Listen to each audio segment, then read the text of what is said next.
Imagine there's no heaven. It's easy if you try. No hell below us, above us only sky. Imagine all the people living for today.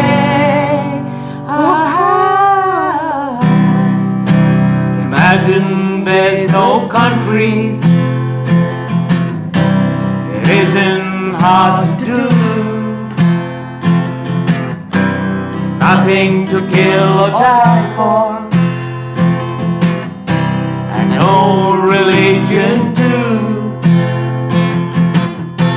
Imagine all the people living life in peace.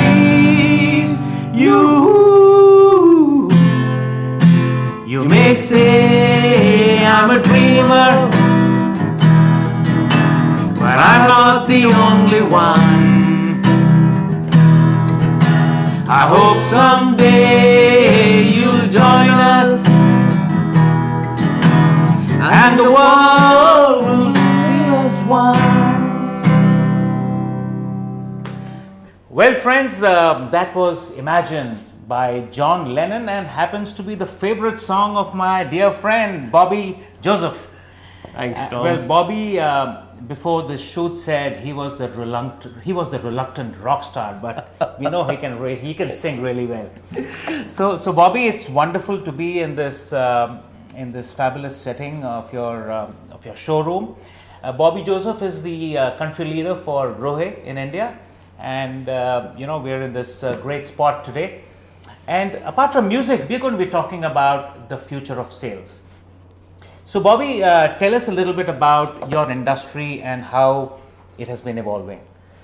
First of all, thank you, Tom, for giving me this opportunity. Lovely to have you here. But before I go, I must say, I'm really humbled because Tom was my manager 22 years back. And it's so nice to see you. You haven't changed at all. Thanks a lot, Tom. So, our industry is going through this whole new evolution.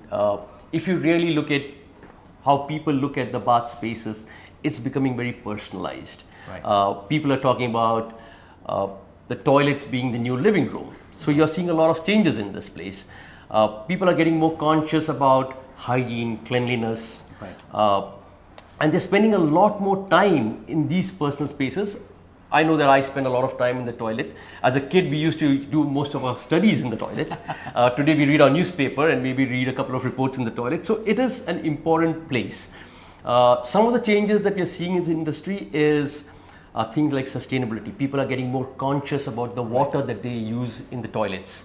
Right. They don't want to waste water. So that's becoming critical. But more importantly, you're also seeing design evolving in the toilet industry. Sure. You're seeing colors coming into it, and today colors, be it in the faucet side or in the ceramic, you're seeing that growing. So design is catching up in this industry, and that's how we see this industry actually evolving over a period of time. No, that's really great, Bobby. So Bobby, for instance, we are constructing a home right now. Yep. And as part of that, we are talking to our builder, the architect, the interior designer, maybe even the plumber, to get some ideas in terms of what kind of sanitary fittings we could have. So obviously, the entire influencer space is huge, right? I mean, that's something which is really evolving as an ecosystem. True. And so I'd be really curious to know what you folks are doing in terms of building that ecosystem, nurturing it, engaging with it, and really motivating them, upskilling them, training them, and so on. And it'll be great to hear your thoughts on that. Sure. And you so rightly said it. Grohe works in the luxury segment. Right. The luxury segment has a couple of influencers. Architects and designers are our biggest influencers. Sure. Most of those homes that are today built in the luxury segment has an architect or an architect firm involved. And they are the ones who are actually recommending products like ours. Right. We spend a lot of our time and energy educating, meeting with architects, telling them what are the new technologies involved, sustainability, as I mentioned to you, in terms of water saving, We talk to them about colors, we talk to them about what are the new trends in the bathroom industry that we are seeing, and that influence that they have on the consumer, approximately 80% of the sale on the luxury segment is done on the recommendation of an architect or a designer. Sure. But having said that, it's also important for you to understand that at the bottom is the plumber. Right. At the grassroots level, we spend a lot of time training these plumbers with regard to how to use our products, because as I said, Grohe is a technological company. Our products are not simple. Behind what you see as a shower could look very easy, but the complexities is behind. In fact, as we talk, I have about 20 of my service team getting trained on a new product. So we spend a lot of time training the plumbers. We work with the Plumbing Institute. We spend a lot of time, energy, including investing in equipment at the Plumbing Institute in Bhubaneswar. So we use the top end and the bottom end to ensure that we are educating and bridging the gap as the industry evolves, because you need a good service backup for products like ours. That's right. So is there also a technology play here as you build this ecosystem? So is there a way in which you could deploy a technology for actually bringing this ecosystem together and then engage with them?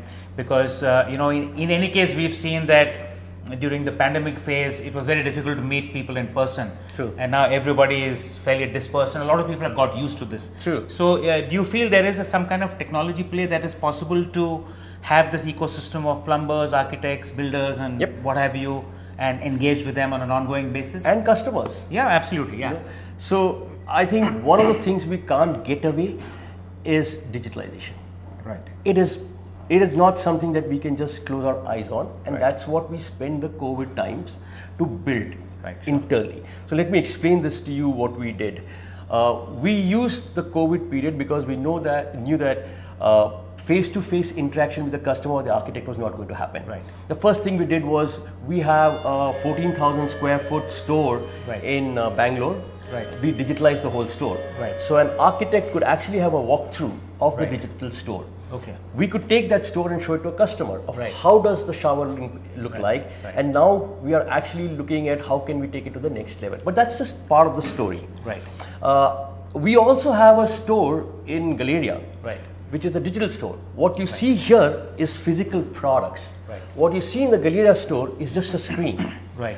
So as a customer, you walk into the store with the layout of your bathroom, and what we can do through our CMS system, which is our internal CRM system, is to build the bathroom for you in terms of design and give you a 3D design. Right. So that's like a consulting service that we have started for consumers. I think digitalization is the way forward. There is no way. Internally, we will improve in the tools that we use. Right. But eventually, you have seen that schools have come home. Sure. We will now go home to customers, because they would not be wanting to go to move to a store and see what is happening. They would like to have everything. So the way I look at it is, at some point of time, metaverse will play a big game here. Correct. Now the issue is, how fast can we go? I think we are making certain investments, keeping in mind in the next 5 years, our consumer will be very different. Digital playing a big role, e-commerce will become important. And the way I look at it is, about 15% of our sales will come from the digital initiatives that we are taking. Yeah.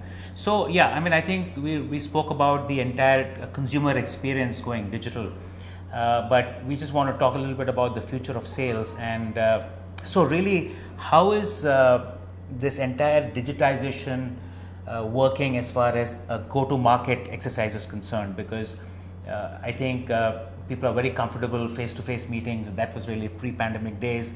And during the pandemic, people got used to using a lot of digital tools to engage with the prospects and so on.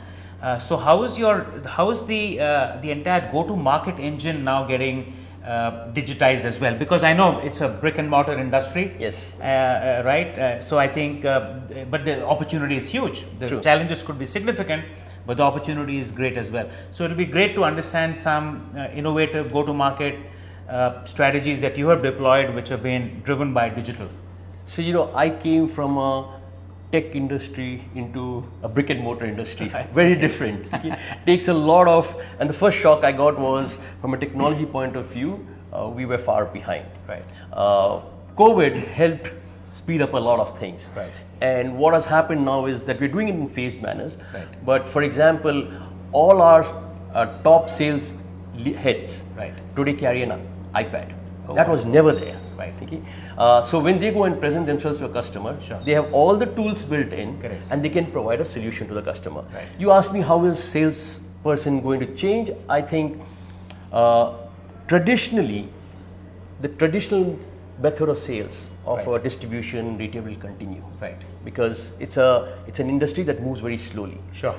But I think as millenniums come into this industry, Right. into the ecosystem, Right. the way to sell Right. will change.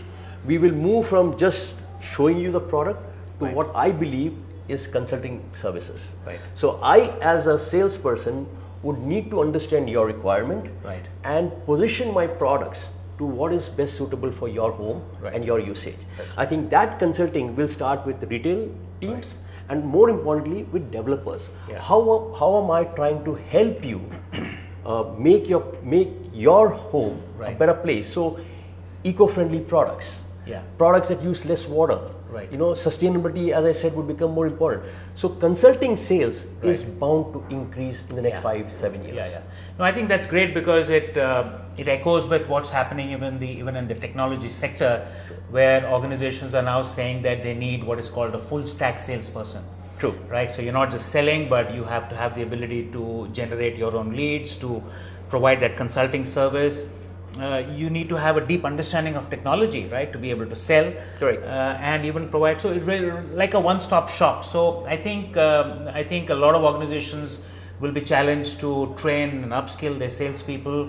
True. And really look at how the future salesperson should actually be. But also understand the consumer demand is changing. Yeah. And you talked about technology. Let Yeah. me explain to you a new product we launched, which Yeah. is the Grohe Rain Shower Aqua. Yeah. The beauty of the product is you as a consumer Right. can design your own shower. Okay, And fabulous. I can give you my iPad, Right. you design the shower, Yeah. and my team comes and fixes it for you. Right. That's going to be the future where there will be collaboration between you, the consumer, Yeah. and me, the company. And that's collaborative sales Yeah. that will change in times to come. Yeah, fabulous, Bobby, and I think we've got a good glimpse of how a brick and mortar traditional business is moving forward, getting digital, and enhancing the entire digital consumer experience, as well as making sure that their sales organization is fully digital ready. Thanks so much, Bobby. It was great having this chat It's a with you. pleasure talking Yeah. to you, Tom. Thanks a lot.